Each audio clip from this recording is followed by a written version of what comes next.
Well, viewers, I want you to look at your screens now and look at this child with the bones evident, protruding, clothes torn and muscles barely holding the body together.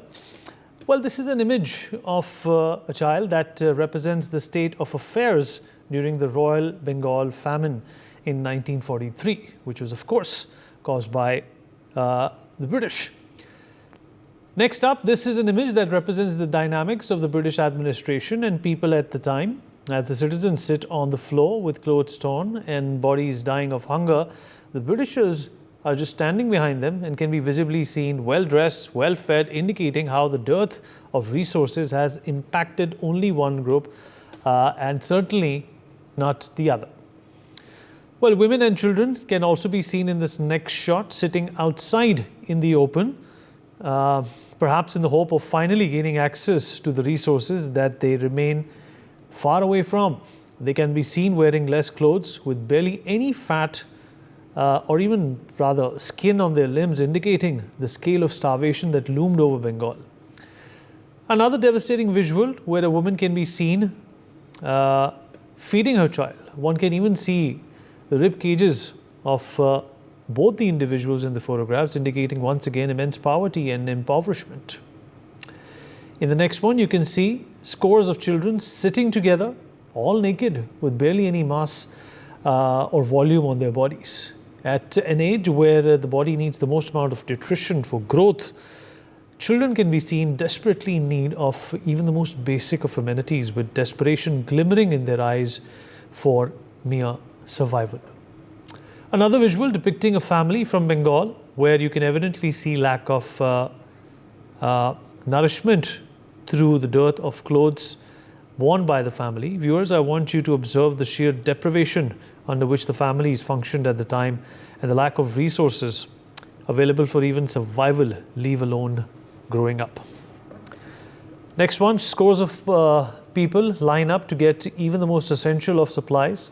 This image, taken from an elevated point, reflects the queues of people who would line up to acquire, get their hands on all that they could in order to sustain themselves and make it to the next day. Another image representing queues of people, women in this case, that seemed to have lined up to get their hands on whatever resources they could deem possible.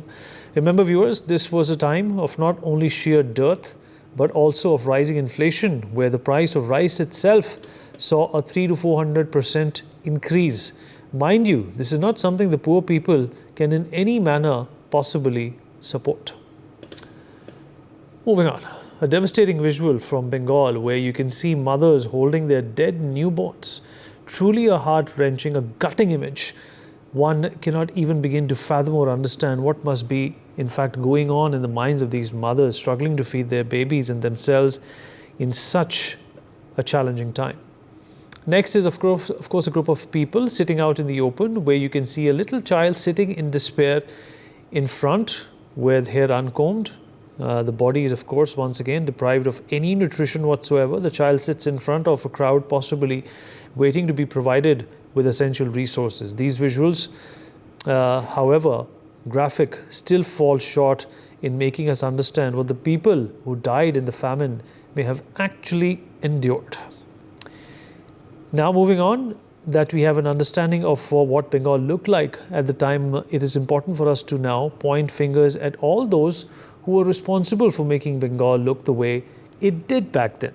Well, during the Bengal famine, Reginald Maxwell functioned in the capacity of the home member. So Jeremy Riceman as the finance member, Sir Richard as the commerce member, and Sir Henry Twynham as the supply member. So Bertrand Glancy as the defense member, Sir Firoz Khan as the Indian Railways member, and C.P. Ramaswamy Iyer as the Indian member, Education, Health and Lands. Viewers, remember these names.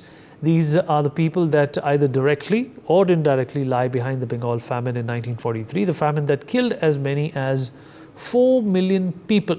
However, out of all these names, while pointing fingers, if there is one name that comes at the top, then it has to be, of course, of Winston Churchill, the Prime Minister of the United Kingdom at that point in time. The man on your screens not only inflicted barbarity, but also attributed the same to the Indians themselves. Winston Churchill also gave a series of statements against Indians. He said, and I quote, "I hate Indians. Indians, they are beastly people with a beastly religion," unquote. On repeated occasions, Churchill, whose barbarity knew no bounds, equated the lives of Indians to those of rabbits that bred rapidly. On one occasion, he went as far as saying that the lives of sturdy Greek matter way more than the lives of millions of Bengalis that were starving.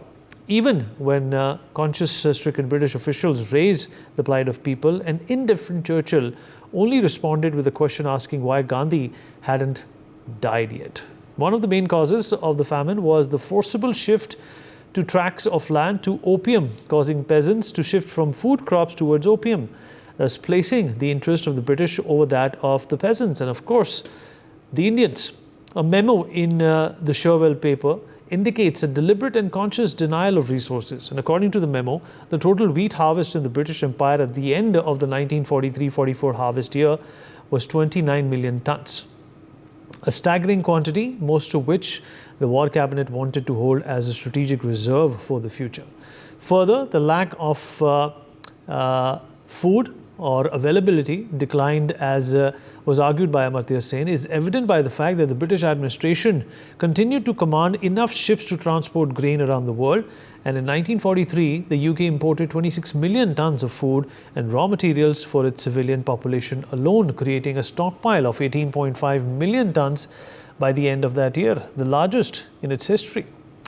While Indians were dying, fighting for the British Army, fighting wars, enduring challenges and risking their lives, the British administration seemed to be rewarding them with a famine, with nothing but plight, holding neither any consideration nor any recognition of the devastation that it had inflicted upon millions of people. This continued.